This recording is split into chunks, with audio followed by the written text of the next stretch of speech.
Hello everybody and welcome back to our 2 p.m. panel, The Future of Virtual Worlds. So without further hesitation, I'm going to introduce our moderator for today's session, Jerald. Jerald has been creating 3D computer graphics and next-generation computer interfaces for over 20 years.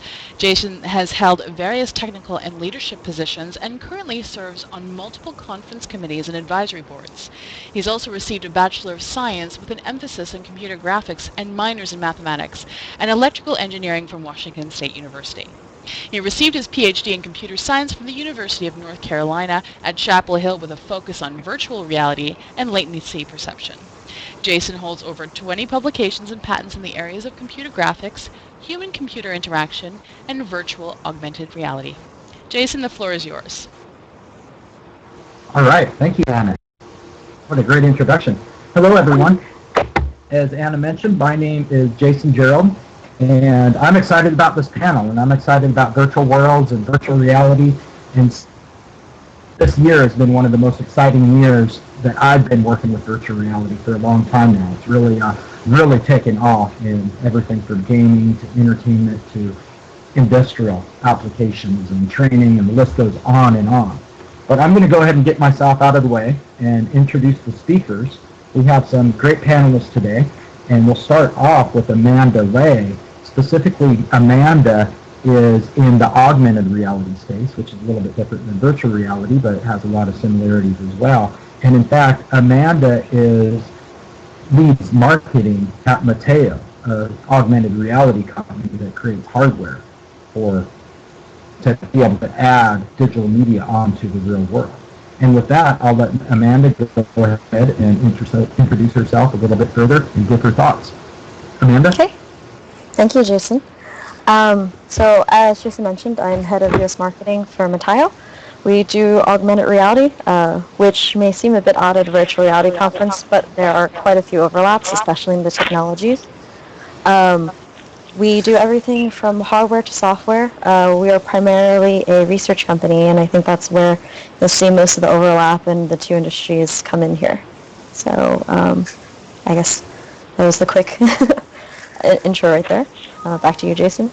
Okay. Thank you, Amanda. And up next, we have Dan Reitan from ReinCloud. And Dan has been in the space for a while now, both in augmented reality and virtual reality. In fact, Dan was one of the first to apply augmented reality to television. Dan?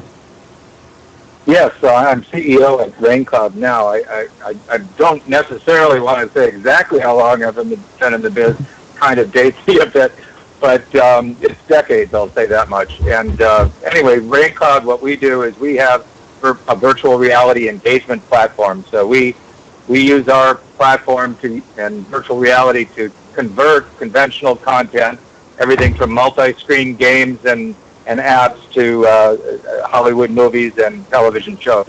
And we use virtual reality to blend those together. We're also a little bit in the augmented reality space too, because we do bring that out to mobiles, and we do integrate with geospatial and with video AR. Okay, thank you, Dan. And up next, we have Liviu Antoni from Altergaze. He's actually the co-founder. Altergaze is a head-mounted display similar to the Oculus Rift, and I'm sure Liviu can tell us all about how that's different. He is also the managing director for Altergaze, and I look forward to hearing from you, Liviu.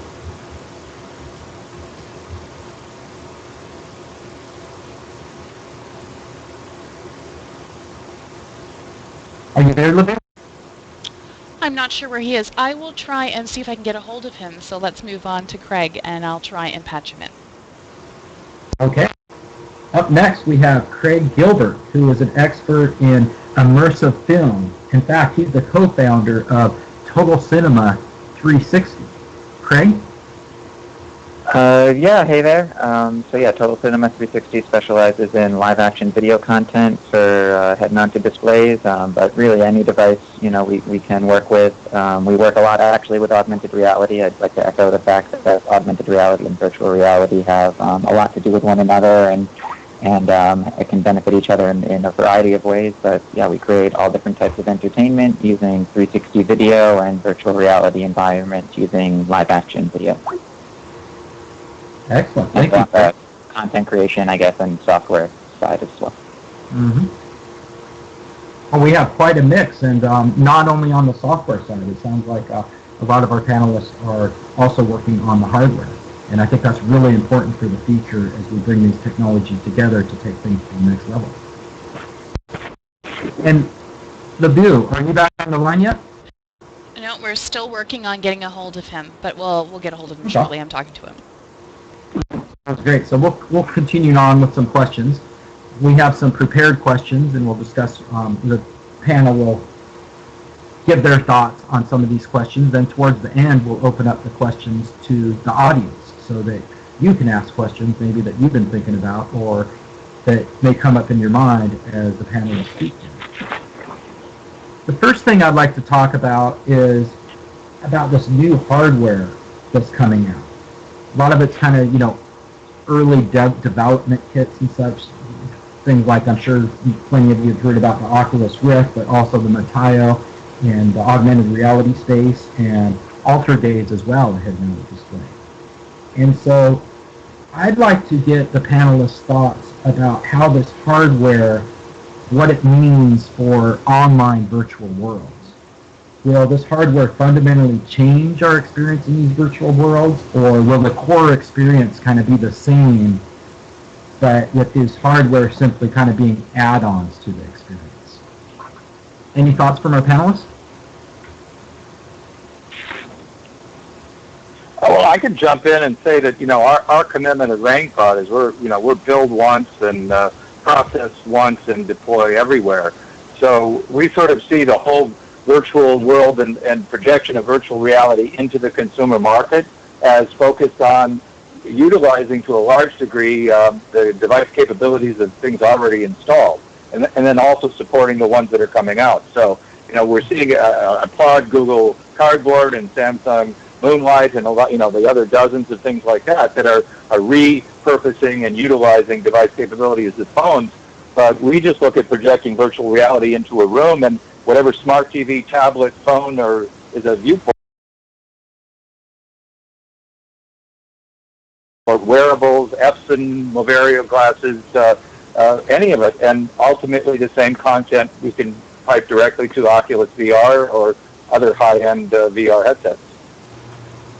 That's interesting what you say about bringing the virtual world into our living rooms, into our lives. So I was kind of thinking kind of the obvious inverse of that, bringing the person into the virtual world, maybe some of reality into the virtual world. But yeah, the inverse of that as well on the augmented reality side of taking some of these concepts of virtual worlds and bringing them into the real world.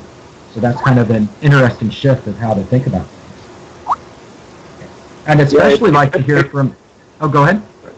No, I was just going to say it gets into the snake swallowing its tail. I mean, you take the real world, you put it into virtual, you take that out and process in virtual and put it back in the real world, and then you take that results and pull all of that back into VR. I think that's where the fun is going forward. But we just see devices as viewports into that virtual world or combination of worlds. So each one is a viewport or an access point to that virtual space that really surrounds us. Well, I like that analogy, the snake eating its tail. That's good. I'll have to remember that.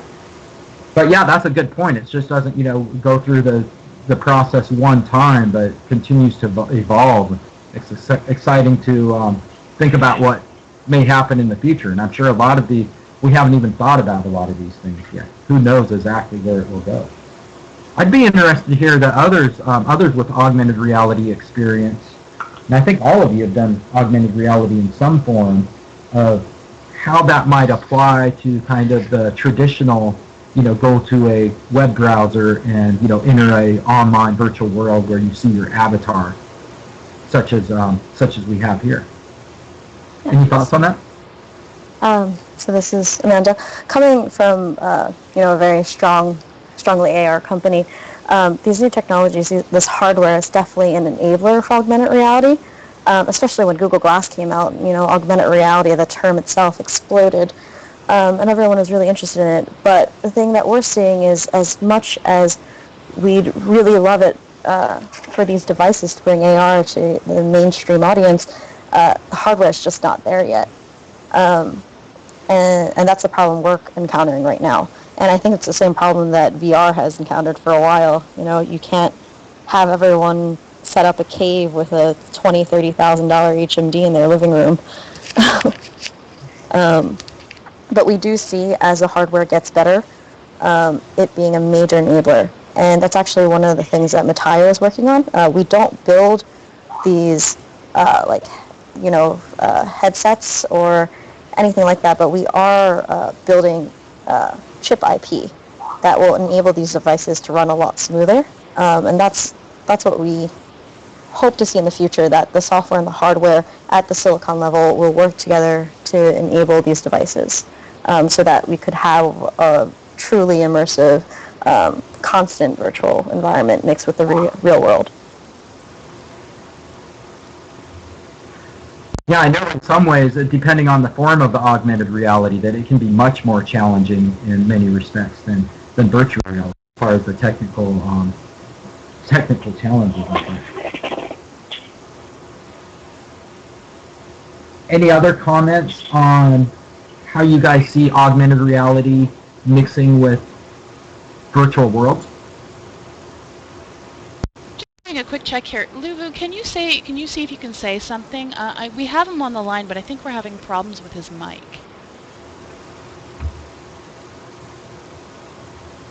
Yeah, no, we're definitely having problems with the mic, so I'll try and keep working on getting him vocally. Sounds great. You know, another, as you guys are thinking of, how augmented reality may integrate with virtual worlds. Amanda, you mentioned some of the challenges, and this is open to anyone, of course, on the panel.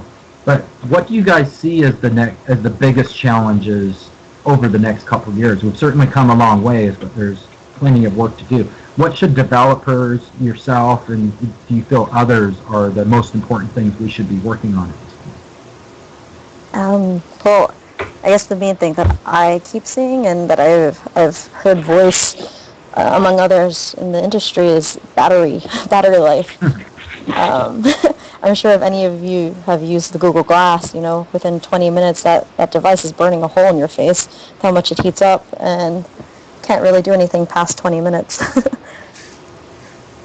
So that's my major concern right now, where battery life is going to be for these devices and how that's going to affect the size of these devices and their processing power. Yeah, I can see plenty of trade-offs. I mean, weight versus battery life versus, simplifying the rendering, all sorts of trade-offs we have to think about. I think to that end, you have a lot of the VR headsets coming out now that are sort of designed to be at-home devices and not so much mobile, so they don't have the battery life issue, but you still have an accessibility issue in terms of what sort of... Does it work now?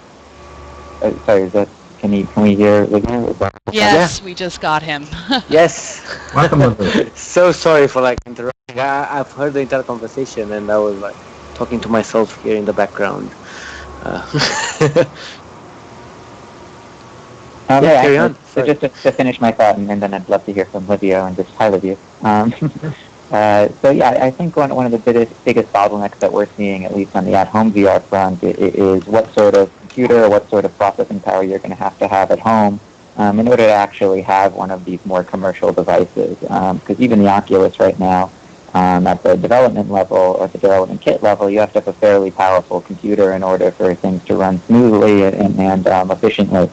And so going forward, we'd like to see headsets that, can be scalable for people, and certainly some of the mobile headsets, which have the aforementioned battery issues, definitely are at least able to run on devices that are a little bit more common at home.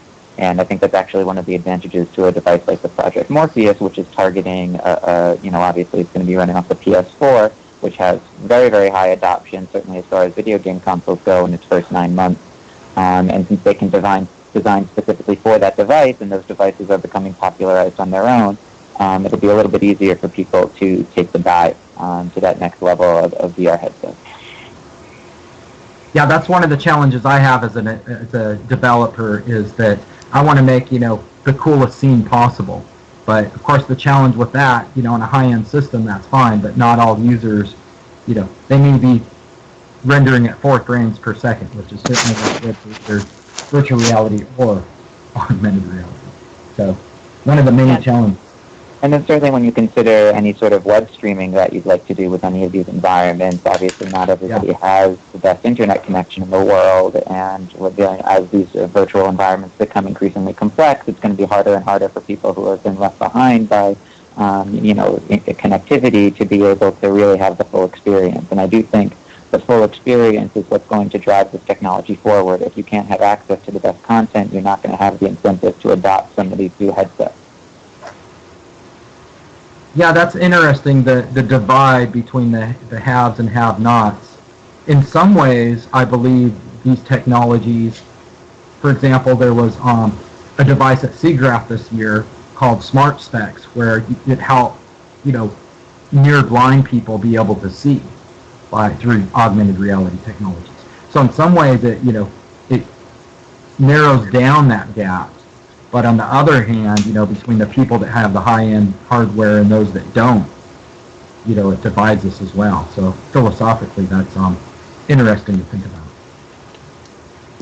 I guess I'd like to officially welcome Liviu back to the line. Liviu, I mentioned earlier that you're at Altergaze. You're actually one of the co-founders and the managing director there at Altergaze, which is a head-mounted display. But why don't I let you go ahead and say a few words about how you see kind of the future of virtual worlds and what Altergaze, what sort of play they have in that space. Thank you so much. I will skip doing a long introduction. We're building a 3D headset. It's called Altergaze Olympian Series. We did a Kickstarter campaign, and jumping in what you guys were talking about, visors and processing power and so on. That's pretty much how I started making the headset itself. I simply wanted to tell stories, and not having a hardware was the biggest problem. I mean, a hardware that you could just, email a friend or give to a friend to try out your games.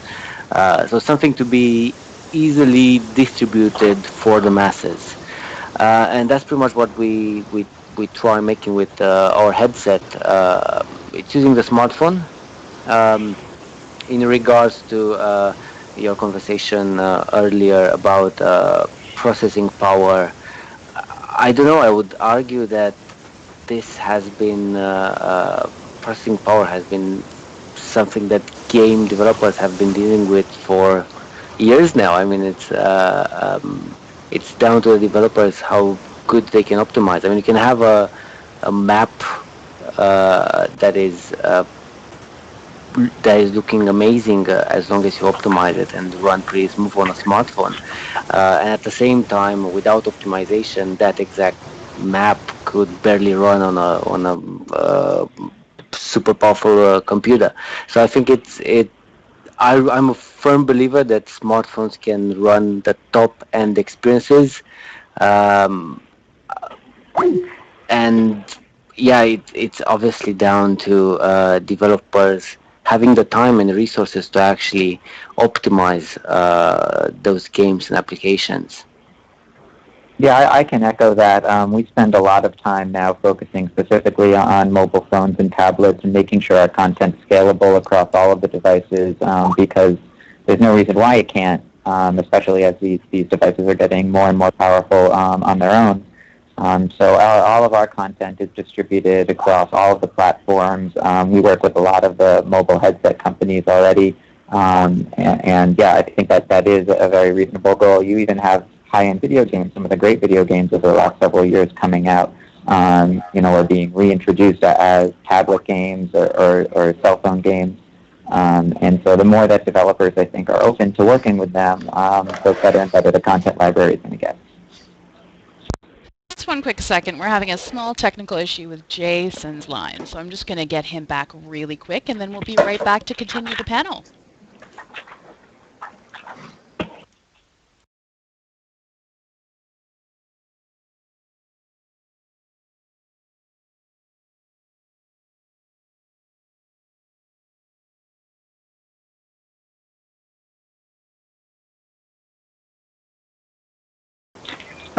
Okay, everybody, we're back, and we've got Jason back on the line, so let's continue. Okay, welcome back. I think we can move on to our next question now. Sort of, let's look further out, like maybe, let's say, 5, 10, even 20 years in the future. At some point, will virtual worlds become as real or even more real? Or maybe not more real, but better in some respects to real reality as we know it. Any thoughts on that?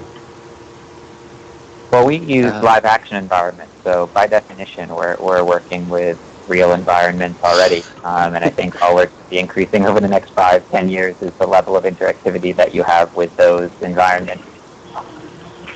So that includes a lot of augmented reality. Yeah, I tend to agree with that. I think that it's going to become increasingly ubiquitous, and we're going to blur the distinction. You know, you're talking 10 years out, absolutely.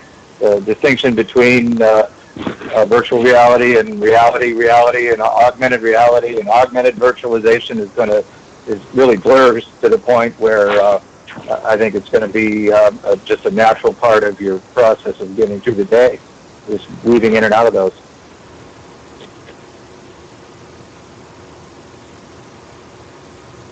Yeah, my thoughts are on the same page. I think in even less. I mean, now games today can achieve some pretty high-end realism, and coming from a background of both games and visual effects for films, it's really not that big of a difference. I mean, if you can make digital characters in movies that no one can tell that whether they're CG or whether they're actual live footage, it's just a matter of properly baking and saving all that information and optimizing all that information, and you can get 80% to the exact same level running even on the phone.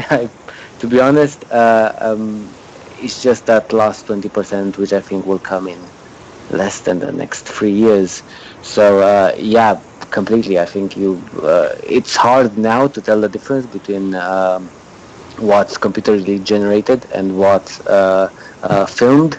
And now, over the past 2 years, we've starting to see that quality being possible in real-time engines. So no more rendering time; it's just instant.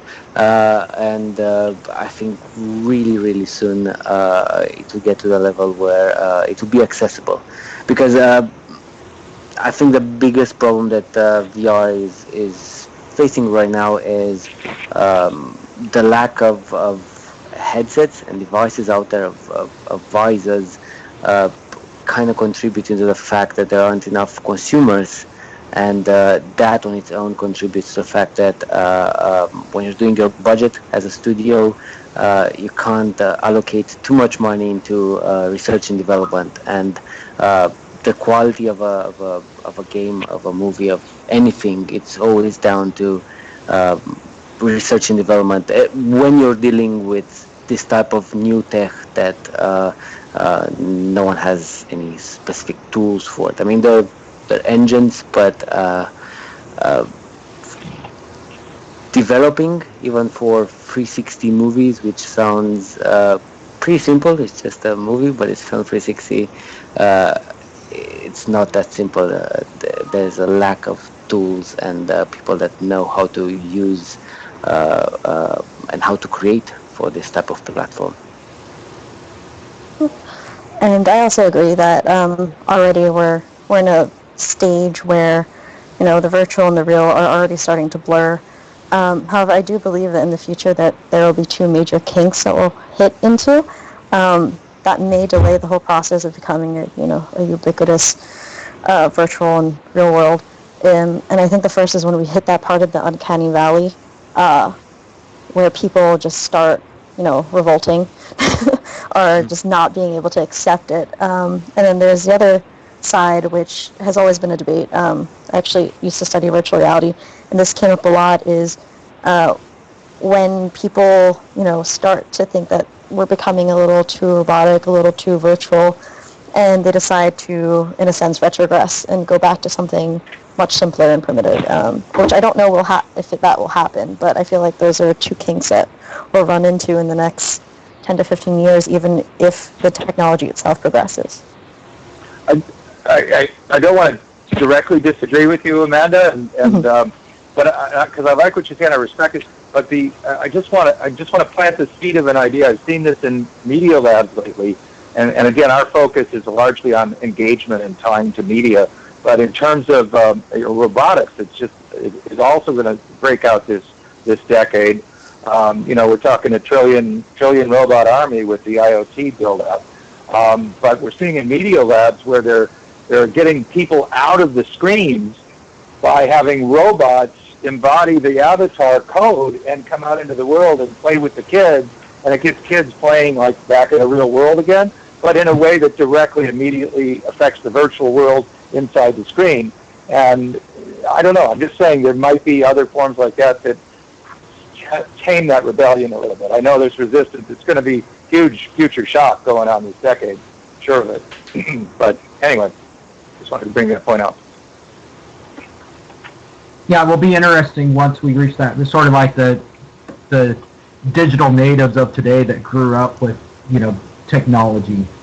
When they're growing up in these virtual realities, I mean, obviously they're just going to be thinking in different ways. Amanda, I think it'd be good. I'm not sure if all of the audience knows what the uncanny valley is, which is certainly an interesting psychological phenomenon.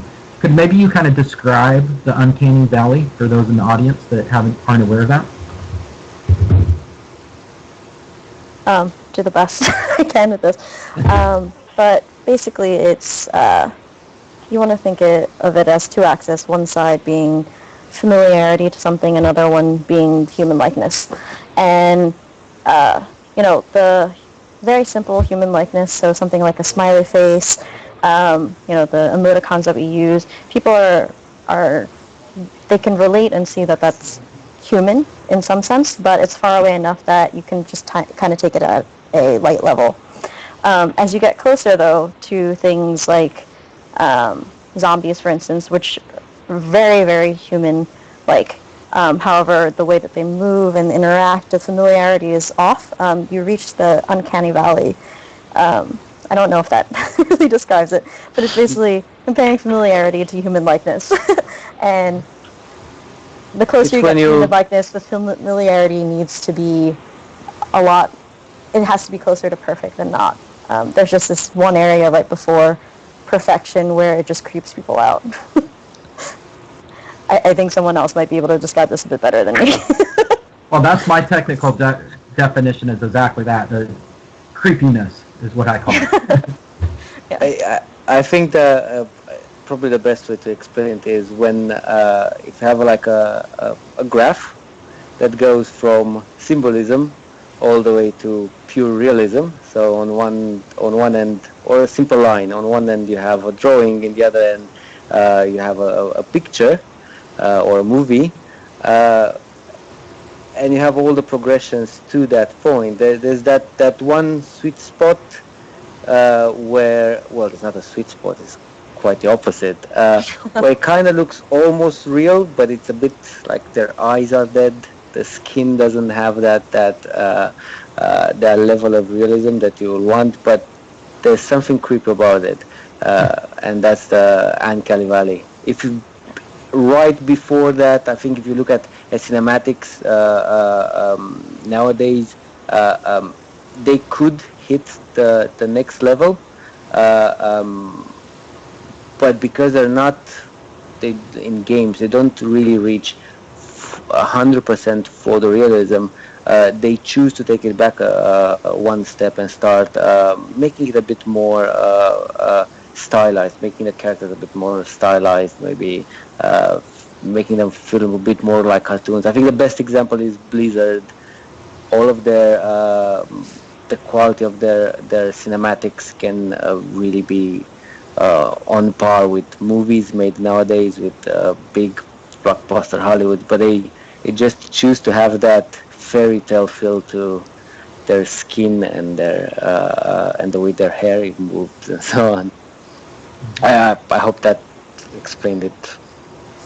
It's like the somewhat point different. of almost being human, but not quite. Yeah. Yeah, the first time I tried recently immersive film and, in a head-mounted display, to be honest, I was a little bit pessimistic. I, thought, well, virtual reality shouldn't be this active experience versus a passive experience. And that completely changed when I was immersed in, real-world capture in a head-mounted display.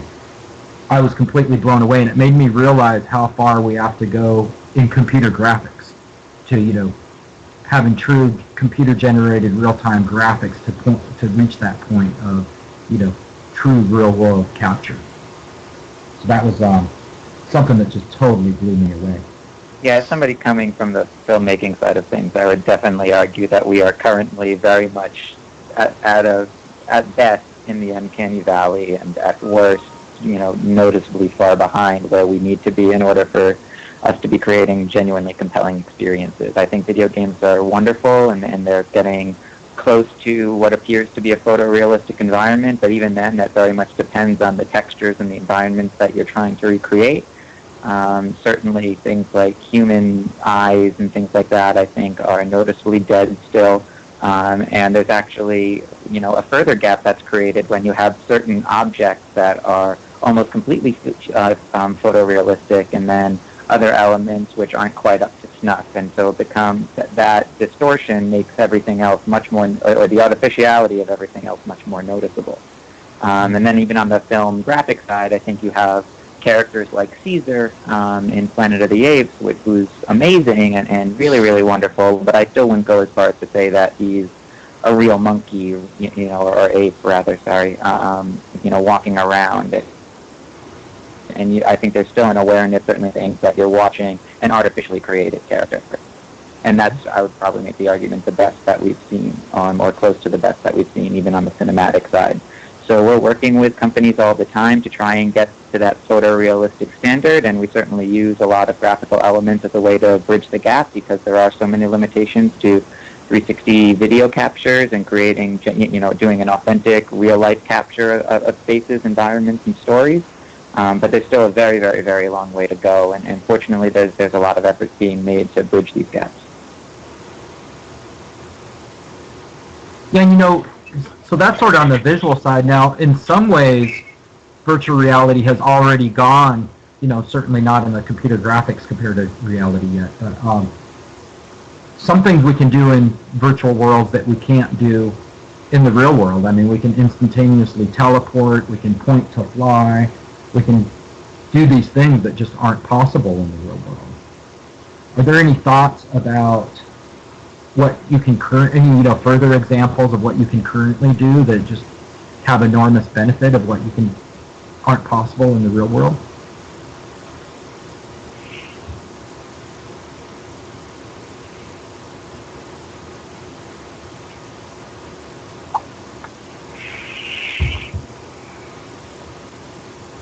I just got a text that's, you may not have heard my question, is that correct?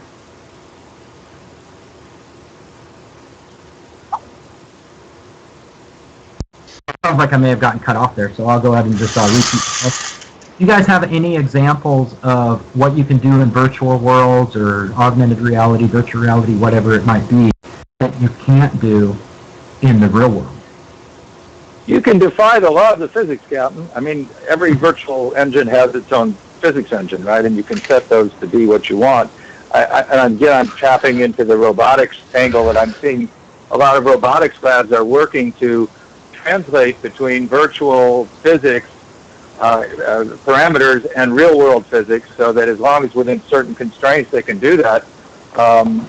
It's something that in the robotic world, they're getting ready, I think, for more access and integration to VR by doing that. But that's what comes to my mind. I'm not exactly an answer to your question, but yeah, I would say anything that's not possible in the real world can be done, or at least attempting to be done in virtual environments or with graphics technology, and those are the best applications of it. I think we take the perspective of if it's real, and if you can capture it live, then you should do that. But if you want to take things a step further, whether that be talking to an ape or fighting a dragon or whatever it is you want to do, surviving a zombie apocalypse, that you're going to be using virtual elements, you're going to be using CGI elements, and that's why the technology is so exciting, and why the better we get at it, the more we're going to be able to do, or the more dynamic those environments or experiences are going to become.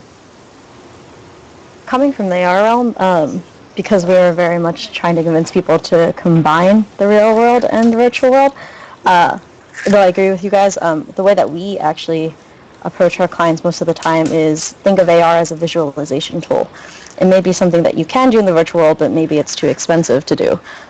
For instance, one of our clients basically sells gigantic HVAC machines, and their sales guys are going to each of their clients and trying to sell these machines, and the people want to see what these machines would look like on site. If they were to physically do this in the real world, that's a couple $100,000 every time they want to go visit a client shipping these machines.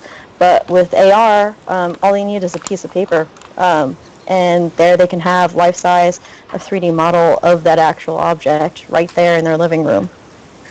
And that's at least from AR, the AR perspective. That's how we're approaching it right now. Yeah, and again, I think there's a lot of synergy with AR, and AR is an essential tool, especially for creating new and dynamic experiences in virtual environments. For us, we've been integrating AR as a form of interactivity with our content. So, whether that's as simple as opening a door or, creating sort of dynamic displays that are responsive to your head movements or to your inputs, creating objects that you can actually control and manipulate, because 360 video is still reliant on the capture itself. So when it comes to adding interactivity or whether you want to throw a ball or catch a ball, things like that, then we've been using a lot of augmented reality technology as a bridge. Yeah, I think that there's from my, probably it's a personal aspect of what I want to see from virtual reality is exactly that. The things that you can't do in the real world are things that excite me the most. I don't know, the best example that I always give is Alice in Wonderland, which is such a great story, but I think when you read it, everyone imagines it and visualize it differently than how it's been shown in movies. And I think a lot of those experiences, like scaling when she grows up or she scales down, and all of that crazy madness, it's something that you can't really recreate in the real world. I think you can't even express it in classic movie making methods. And I think that's where virtual reality can really make a huge difference and impact the entertainment industry. But not only, of course. Disney would disagree. Yeah. And I actually think it's an interesting point because a lot of people probably aren't even reading Alice in Wonderland anymore. Their first experience or their defining experience is with a visual medium. So, that definition of the world is already kind of being given to them. And what we can develop this technology into is a way for you to have more customization or more authority over those baseline experiences that we as filmmakers are providing for you. So we can give you a set of tools and then, maybe a background or an overlay of the environment, and then we can let your imagination run wild using graphics and using augmented reality and combining that with traditional filmmaking techniques, or rather, these new emerging 360 filmmaking techniques, which we see as a fundamentally separate medium altogether. So hopefully by empowering the user more, all of these tools are able to, like you said, transform what was previously possible with certain stories and certain environments that up until now have just been kind of handed over to you. Yeah. Yeah, Alice in Wonderland, that seems like the perfect material for a interactive, immersive movie / game. I can't wait till that's out. Yeah, when I first started working on Altergaze. That was literally if I'm going to tell one story, I'm going to tell a different version, but equivalent of Alice in Wonderland, because it's, but as I said, the tools are still in develop. Not necessarily the real-time graphics. I've never seen those as being an impediment to achieving this. It's just a matter of if you throw enough money at it and enough people, enough time on it, you can achieve that. But right now, I think it's kind of like a fresh new start for the entire medium of VR, both from the side of 360 filmmaking and from the side of making games, in the sense that the traditional principles of storytelling for both of these mediums they're kind of not the same. I mean, filmmakers have been dealing with edits. I mean, it's the basic tool, the basic principles of editing a movie, the rules that people have been following for hundreds of years, and we grew accustomed to them. And it's the thing that makes the difference between a good film and a bad film. And with 360 filming, with VR world, none of those rules apply anymore. So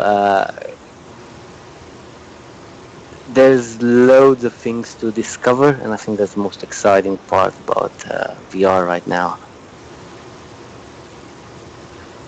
Yeah, some of these discussions, these points, especially maybe on the augmented reality side, but also on the virtual reality side.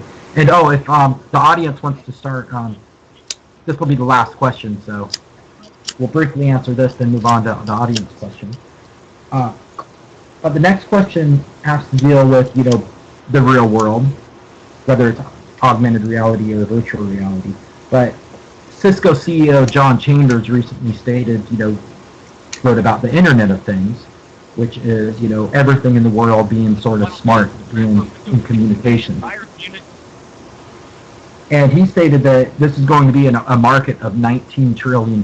That's trillion with a T. That's a very big number. And it seems to me that augmented reality especially, but it'd be interesting to think about virtual reality, how that might be a part of that very large market.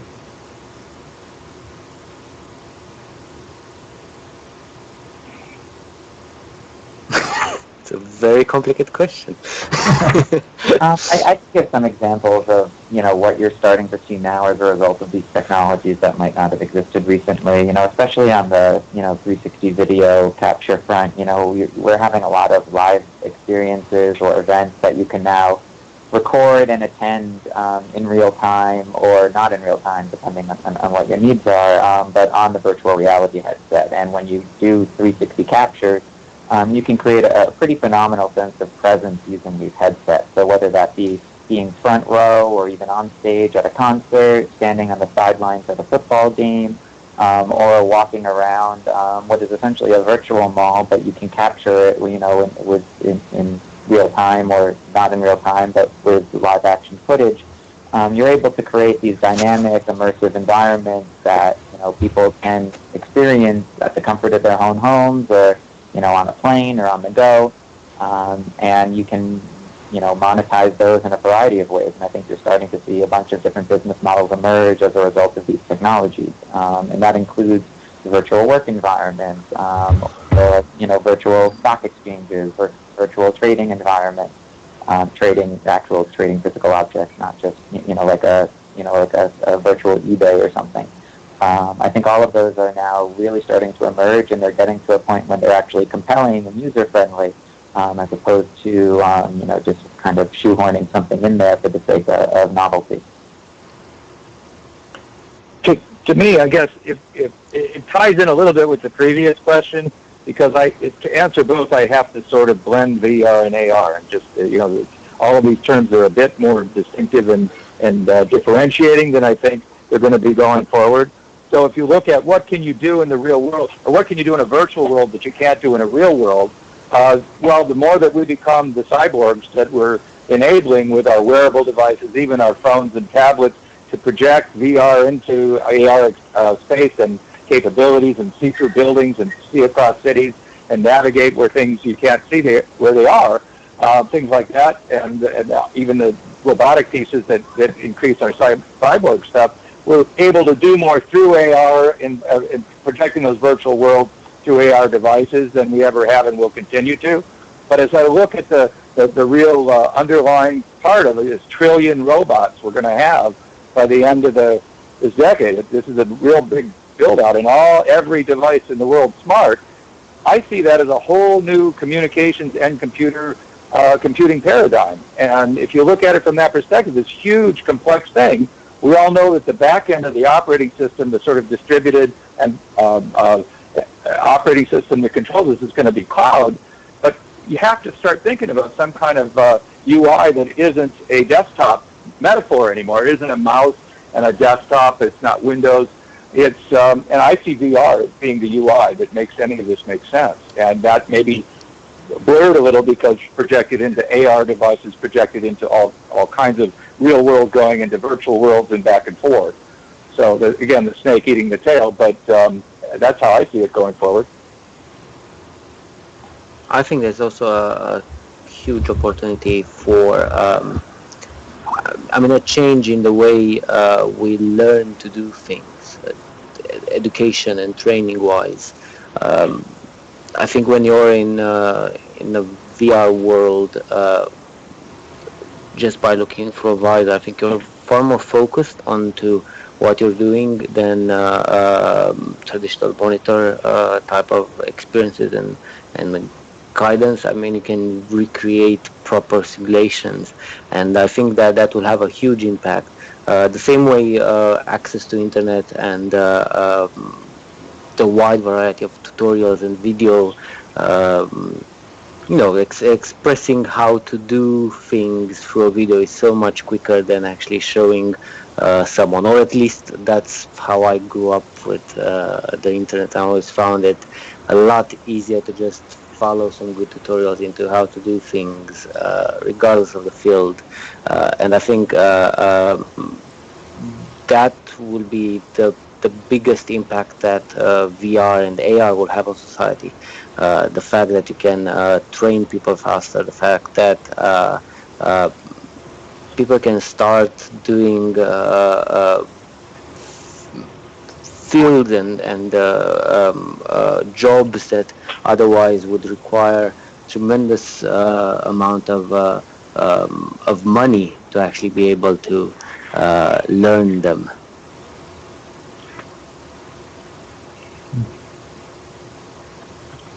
Any other thoughts? Well, yeah, just to further that point, we've been contracted to create virtual education environments for a wide variety of uses now. Probably the most interesting, to me anyway, which is creating a classroom for children with autism or on the autism spectrum, and allowing them to have a more comfortable environment that isn't as sort of socially strenuous, at least up front, and create tools that allow them to have a more traditional classroom experience or be more directly dealt with a variety of teaching tools, and then help bridge the gap between actually getting them into real-life classrooms. So the way we do that is by doing a capture of classrooms, adding augmented reality tools to allow them to engage in your standard classroom assignments, and then hopefully using the technology of VR to allow them to, again, experience all of this kind of on their own terms. So I think that, it's a potentially democratizing tool for education, and can allow high-end educational experiences to a much wider audience than, previously where you had to actually be in a physical space. That brings up a great question from an audience member that is asking about, social context. And these virtual worlds, it's very easy to become socially aware and interact with people in other parts of the world and such. Now, he says that Robert Scoble called something the freaky factor, which means giving up a piece of privacy. And, maybe autistic kids, it seems that, that may be very important, but also for the rest of us. And so then thoughts of the trade-offs of, adding social value, of interacting in especially these online virtual worlds versus, being by ourselves in the real world? I think the same. I mean, when we started building the visor, that was pretty much our goal. Make a visor that is accessible. Using your smartphone, you just plug it in. 3D printing is rising, so hopefully 5 years from now, they're expecting that there will be over 3 million 3D printers in the world. A lot of them will be obviously in schools and in libraries. So that's what we try to do with Altergaze. Make a visor which might not be as accessible right now, and there aren't that many 3D printers. But in the future, we hope that Altergaze will be just one of those devices that you can just... I'm going to chime in for a second here. I used to be on the advisory board of an organization that focused on, I thought it was a completely separate passion of my own, sort of a hobby, spare time, kind of a calling, but it was an organization that really focused on people being coming from different walks of life and different approaches to things, and breaking down barriers to deep, authentic communication between people, sometimes even life-changing communication. And some of us did some experiments early in the days of the internet, with email and chat and so on, and we all came to the conclusion that even though we were experienced at doing this in person, it couldn't be done over the internet. And I learned in actually a fairly primitive virtual reality world some few years ago even, was the first time I ever got rid of that conclusion and had to rethink it, because I had an experience with people who were all over the world and all strangers, or I think, the entire room was filled with strangers. It was a virtual room. And I watched it happen because the tools got better, because we weren't just doing chat and text and email. We actually had a drawing board, and we were playing Pictionary, and we got to a point where everybody was just laughing, literally gut-busting, laughing out loud, and we started to share things with each other that a lot of people, I think, had never told anyone. And from my perspective, yes, there's privacy issues, but for me, that sort of says to me, the only way, that the best way out of this, getting distance from real communication, is actually through. Make the technology better, the more, and I know there's the uncanny valley issue, but maybe at some point before that or after we get over that, it actually becomes as real as real life, in the sense that it's emotional, meaningful stuff and what people are about. And I think it's already at that point, frankly, even without the addition of VR. I think there are a lot of examples of people who are, almost entirely living their lives digitally. And I think it's important to note that participation is always optional. So, I think the Internet's been able to provide us with a kind of anonymity that is liberating for some people. They're able to explore, admittedly sometimes fairly negative tendencies, but tendencies nonetheless that they might not be either enabled to or comfortable experiencing out in the real world. And our view on the technology has always been that the better experiences we can create for you, the more you might be inclined to then reach out back into the real world and experience those things for yourself. So we built a skydiving simulator, where we went skydiving with the cameras, and we can even set it up with a wind tunnel using VR headsets that's supposed to simulate the experience. But if you enjoy it, and if you like the experience, I think that might actually make you more comfortable or more open-minded to going skydiving yourself. Not that I'd recommend it, but I think these are the types of environments that we're building towards. And then certainly, at least on a social end, I think you have, again, a lot of examples of people who have felt completely liberated by the tools that are now being afforded to them, and trying to reach out more and more and more. And so long as you don't have to do any of it, and so long as that there are established standards and barriers in place for people to have that identity protected, or at least to have that identity exist on their own terms, I don't think it's too much of a threat.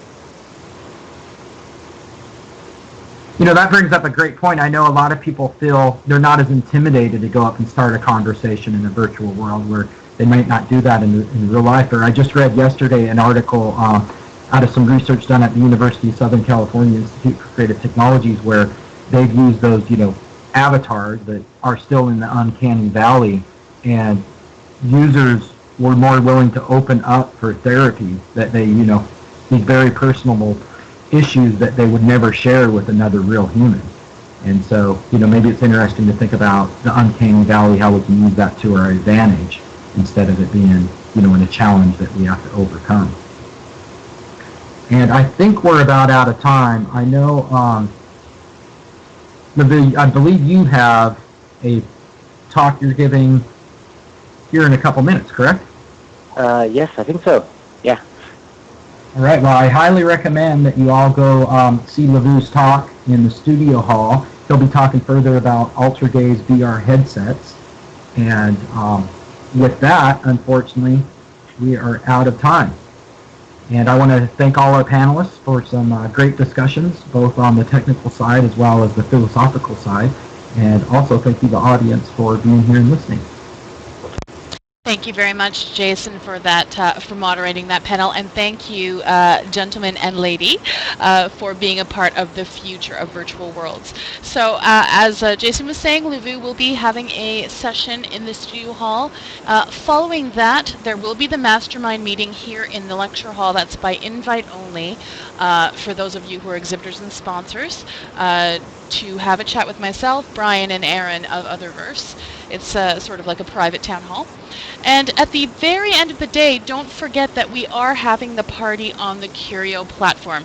So if you haven't had a chance to get over and download that software, please do that so you don't miss out tonight at 6 p.m. Once again, thank you, panelists. It was fantastic to have you. Thank you.